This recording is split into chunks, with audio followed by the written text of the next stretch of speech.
Les ingénieurs de l'Agence spatiale européenne tentent par tous les moyens de remettre sur la bonne orbite les 2 satellites de Galileo qui sont partis dans la mauvaise direction. Axel de Tarlé, c'est une bien mauvaise nouvelle. Est-ce que cela pourrait menacer ce programme de GPS Galileo, hein? C'est ça, Galileo, c'est... Et alors, ouais, exactement, c'est le GPS européen. Vous savez, en ce moment, nous utilisons le GPS américain, que les Américains d'ailleurs nous offrent gratuitement. Eh bien, pour des questions d'indépendance, militaire notamment, les Européens ont décidé d'avoir leur propre GPS, c'est ce qui s'appelle Galileo. D'essayer d'avoir. Voilà. Et donc, alors, il fonctionnera avec 30 satellites, ce GPS européen.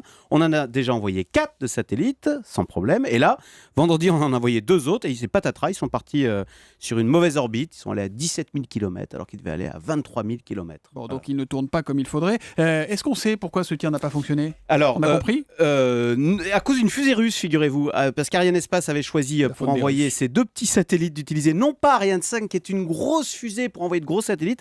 Là, elle avait pris une petite fusée russe, Soyouz, qui apparemment a eu un problème. Bon, cela dit, j'imagine que ces vols et ces satellites étaient assurés. Alors non. Alors ça, c'est incroyable. Ce vol n'était pas assuré.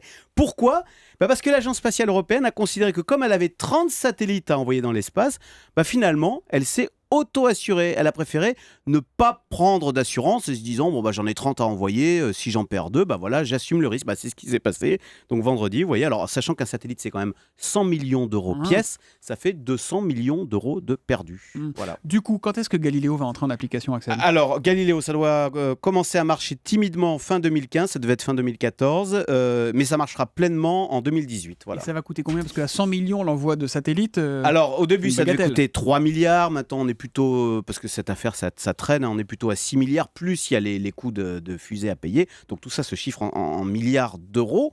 Alors la question est, est-ce que ça sert à quelque chose ? Oui, voilà. Parce qu'on n'est pas en train de gaspiller l'argent des contribuables européens avec cette affaire-là. Finalement, on l'a gratuitement, vous le disiez, le GPS. Alors exactement. Écoutez, je vais dire non. L'Europe doit rester au top de la technologie. D'ailleurs, notre système européen sera plus perfectionné que les Américains. On pourra avoir une précision de 1 mètre. Or, vous savez, la géolocalisation, c'est très important.